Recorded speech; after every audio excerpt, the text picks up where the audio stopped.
In his new work, Battle for the Soul, Inside the Democrats' Campaign to Defeat Trump, author Edward Isaac Dovere tells the story of how the Democratic Party regained the White House after the Trump years. Dovere traces this process from the early post-Obama era all the way to the Capitol insurrection. Edward Isaac Dovere, author of Battle for the Soul, joins us now to discuss. Isaac, welcome. Hi, great to be here. Good to have you. So I wanted to start with your chapter on Tara Reade, because that's the part that involved some of the reporting that I was involved in as well.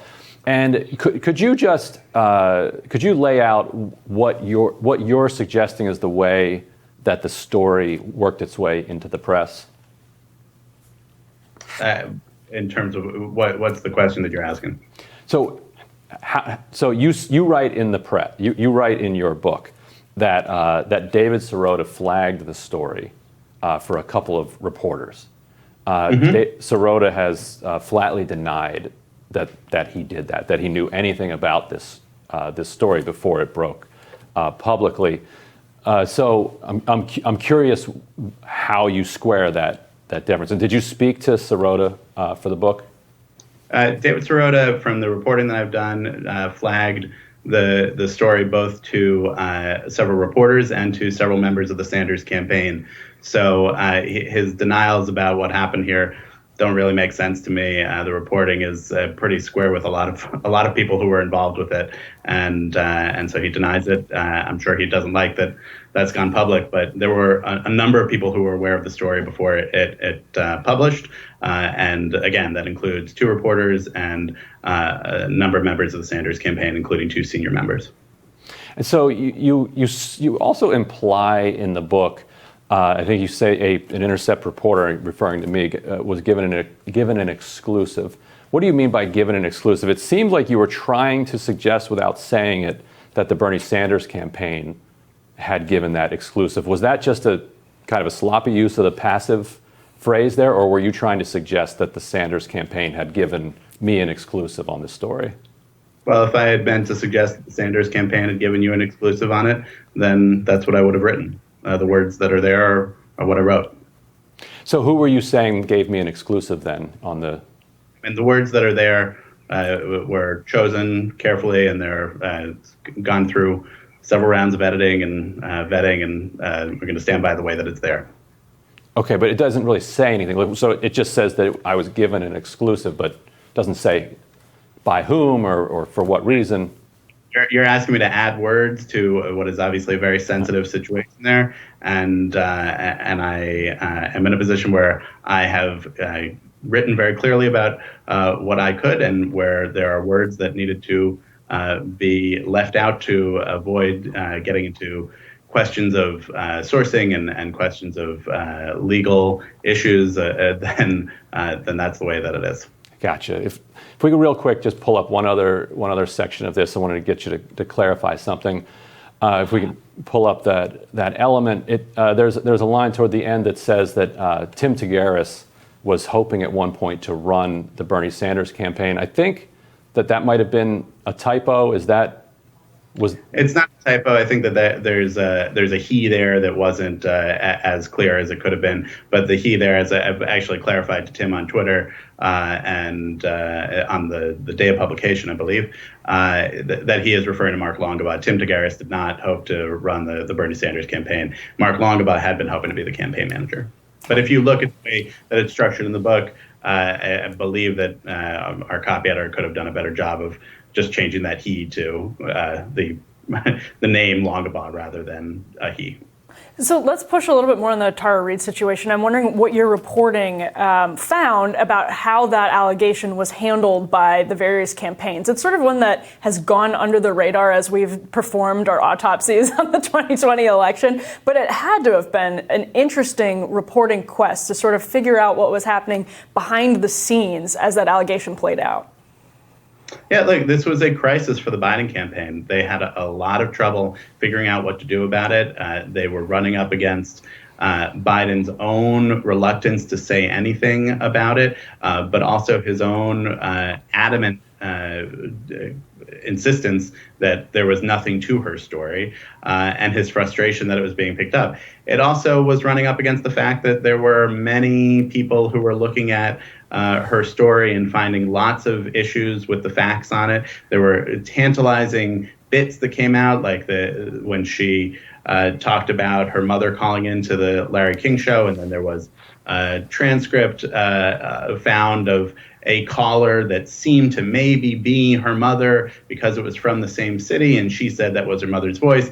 That was never nailed down. But at the same time, this was being cheered along by a lot of people who were, again, not on the Sanders campaign directly, but were very close supporters of the Sanders campaign, who were hoping that this would be something that could, at the last minute, essentially, stop Biden from being the nominee. On the Sanders campaign itself, importantly, there was never that belief. And Bernie Sanders did not want to have the nomination come to him because of an allegation that he was himself unsure of. Also, he had done a little realpolitik of it and thought, if the nomination somehow does get wrenched from Biden, if it comes away from him, the chances that that would result in a party process that would land on Bernie Sanders being the nominee were slim. And he acknowledged that privately, and his aides acknowledged that, and that was how they were coming on. It was a really difficult period, and I think a really potentially defining period for the race. It was certainly a crisis, and even though so much has moved on since then, when you look at the history of the race, it was a really, really important moment. I think on the Larry King call, I don't think there's any question whether or not that was her mother. You know, she kind of flagged that this call. We don't know for sure that it was her mother. I mean, she says it's her mother's voice. Her son says it's her mother's voice. It's from the town where her mother lived. I think that what it doesn't show is that she doesn't talk about a sexual assault in the call. You know, all she says is that my daughter worked for a senator and she had some problems that she complained about. She does not. So it doesn't go all the way and corroborate everything that she had claimed, but go all the way and corroborate what she claims, and it also we're taking what may be her mother. We don't know, but we're taking what could also be a coincidence. It could be some other senator who was having problems with the daughter of one of Larry King's listeners. And the only way that we are saying that it's her mother is because of those coincidences and because it's Tara Reade who said it. But again, Tara Reade has a history of saying things related to this accusation and related to other things that aren't true. Right. So it's not the only thing. It's not the only thing we're taking. We're also California. She was calling from California in the exact time period. Right. We're not idiots. Like, it's 1993. She claims, look, my mother called the Larry King show, and she generally said this. She was living in San Luis Obispo at this time. We don't have anything to say it. Right. Okay. So then another mother living in San Luis Obispo at the exact same time. Like, can you imagine the infinitesimal chance that could possibly be a coincidence, and then look at it from Tara Reade's perspective and say, my God, even this is being called into question? Like, at least acknowledge that all the facts line up, that this was my mother. No, I think that what you see is that there's a lot to suggest that it is her, but we do not know definitively. And I think when you look at Tara Reade's story that has changed multiple times about what happened with that incident, and when you look at other things that have happened in her life, we have to take seriously that she can't be seen as a verified source on things that she's claiming related to this. So as the 2020 race heated up, there was obviously this fear among the Democratic establishment that Bernie Sanders had a very real chance. He had all of this momentum coming off 2016. He had built up this really incredible infrastructure that put him in an interesting position for somebody who's sort of this socialist curmudgeon from Vermont who's sort of been on the fringe of American politics for decades and is now seemingly well positioned to win the Democratic nomination. As this race unfolded, can you tell us a little bit about the extent to which the establishment was freaking out about Bernie Sanders from your reporting?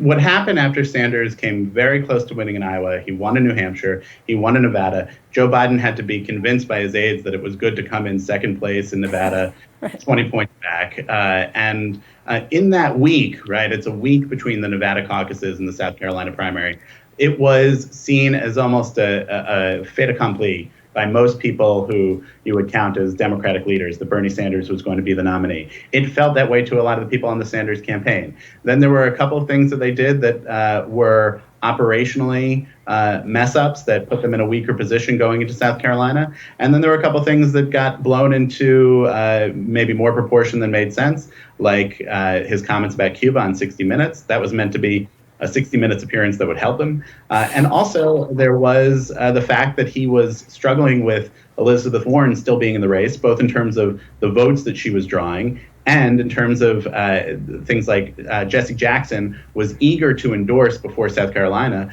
but told Sanders' aides that he wouldn't endorse because he didn't want to choose between Warren and Sanders. If Elizabeth Warren hadn't been in the race at that point, I think you might have seen that South Carolina would have gone differently for Sanders, and certainly it would look like Super Tuesday would have gone differently for Sanders. All right, and Isaac, last thing, I want to put this to you and see if this gels with the reporting that you have in your book. So Tara Reade first reached out to me directly, and I'll tell you this, we didn't speak for your book. In January, she sent me an open DM, but I get hundreds and hundreds and hundreds of open DMs, so I missed that one.